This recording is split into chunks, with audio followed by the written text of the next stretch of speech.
Jadi jogjakota.go.id pada hari Senin tanggal 19 Agustus 2024. Ini sesuai dengan jadwal yang sudah ditetapkan oleh Panselnas. Bertindak selaku Panselnas adalah BKN Pusat ya, BKN Pusat, Kemenpan RB dan jajarannya. Kemudian formasi yang dibuka itu sebanyak 10 formasi, terdiri dari 9 formasi umum dan 1 formasi untuk penyandang disabilitas. Jadi yang disabilitas ini pendaftarnya harus punya persyaratan sebagai penyandang disabilitas. Nanti ada hal-hal yang harus dilampirkan oleh yang bersangkutan menunjukkan kedisabilitasannya. Terdapat 8 jabatan fasilitator pemerintahan di 7 OPD dan 2 jabatan pamong pemerintahan di 1 OPD. Untuk formasi disabilitas, jabatan fasilitator pemerintahan ada di bagian perekonomian dan kerjasama Sekretariat Daerah Kota Yogyakarta. Kemudian yang ketiga, pendaftaran bisa dilakukan melalui portal SSCASN BKN mulai tanggal 20 Agustus, berarti mulai hari ini ya. Mulai hari ini itu sudah bisa dilakukan pendaftaran mulai pukul 17.08.45 WIB. Oh, jadi karena ini sembari memperingati proklamasi kemerdekaan Republik Indonesia, jadi pembukaannya pukul 17.08.45 detik. 17.08.45. Jadi nanti sore jam 5 sudah mulai dibuka sampai dengan 6 September 2024. Ini untuk pendaftaran. Dan ini pendaftaran ini se-Indonesia sama ya, waktunya sama semua. Kemudian untuk titik lokasi pelaksanaan seleksi kompetensi dasar bagi pelamar di daerah istimewa Yogyakarta.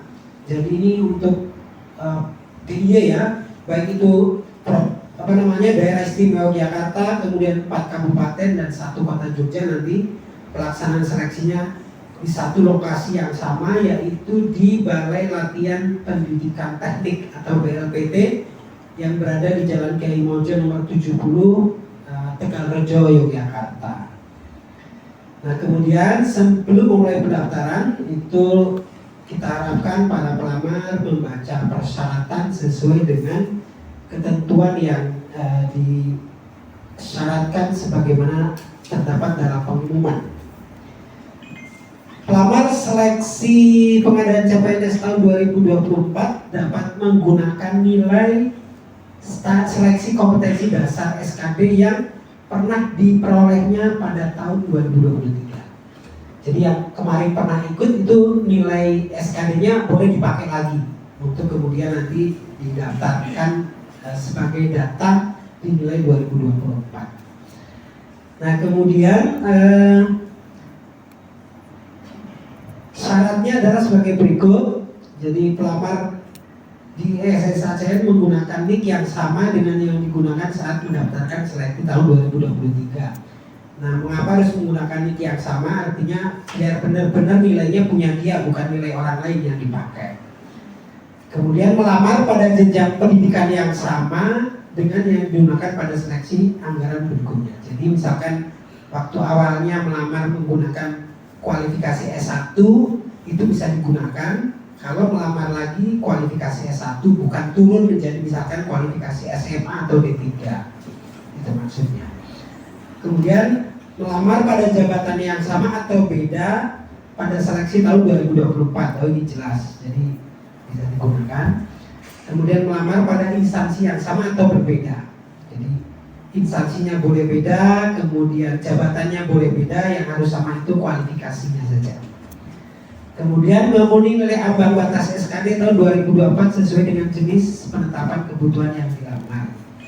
Dan dinyatakan lulus seleksi administrasi pada seleksi tahun 2024. Jadi itu bagi teman-teman kita yang sudah berkali-kali mungkin mengikuti seleksi kompetensi dasar dan punya nilai yakin itu bagus, nilainya sudah tinggi, itu bisa digunakan lagi dengan ketentuan yang tadi saya sampaikan. Yang memilih untuk menggunakan nilai SK di tahun 2003 tidak dapat mengikuti SKD 2024. Jadi nggak perlu ikut SKD lagi 2024 ini, cukup menggunakan nilai yang tahun lalu.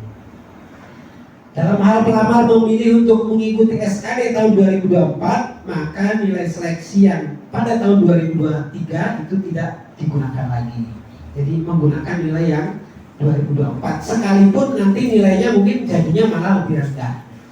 Maka teman-teman pelamar ini harus cermat betul apakah mau menggunakan nilai yang lalu ataukah nekat ikut lagi di tahun 2024 seleksi lagi, karena nilai yang lalu berarti hangus.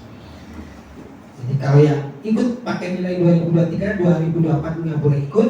Kalau maksa mau ikut berarti nilai 2023 nya hangus gitu. Kemudian pelamar yang menggunakan nilai SKD tahun 2023 serta pelamar yang mengikuti SKD tahun 2024 dapat mengikuti seleksi kompetensi bidang paling banyak 3 kali jumlah kebutuhan formasi. Jadi begini maksudnya.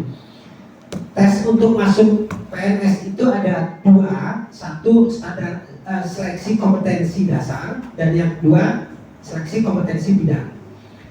Nah, kalau seleksi kompetensi bidang itu diikuti oleh teman-teman yang lulus administrasi. Nah, untuk yang lulus seleksi yang mengikuti seleksi kompetensi dasar itu yang lulus seleksi administrasi.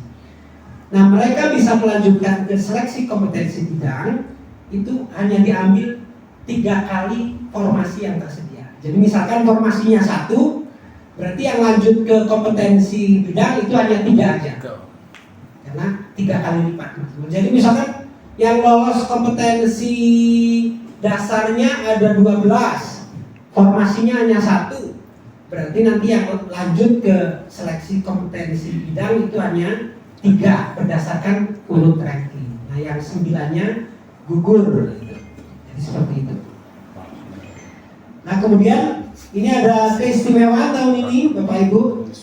P3K yang kemarin sudah lolos menjadi P3K dan diterima, itu diberi kesempatan untuk mengikuti pendaftaran CPNS tanpa menggugurkan haknya sebagai P3K. Tapi ada mekanismenya. Jadi teman-teman P3K yang ingin mendaftar CPNS itu harus mengajukan izin ke wali kota. Nanti kami sudah memberikan edaran dengan nomor 800.1.2.2 tahun 2248 itu berkaitan dengan ketentuan teman-teman P3K yang akan mengikuti seleksi CPNS. Nanti setelah dapat izin dari wali kota, P3K kemudian mendaftarkan diri seperti yang pelamar umum tadi. Nah, ada syaratnya, P3K boleh melamar lagi manakala yang bersangkutan minimal sudah 1 tahun bekerja terhitung mulai tanggal SK pengangkatan P3K. Jadi itu yang sudah 1 tahun boleh melamar lagi. P3K dapat mendaftar ke formasi jabatan dan atau jenjang pendidikan yang berbeda asalkan memiliki jenjang kualifikasi pendidikan sesuai yang dipersyaratkan oleh jabatan yang dilamar. Jadi tidak harus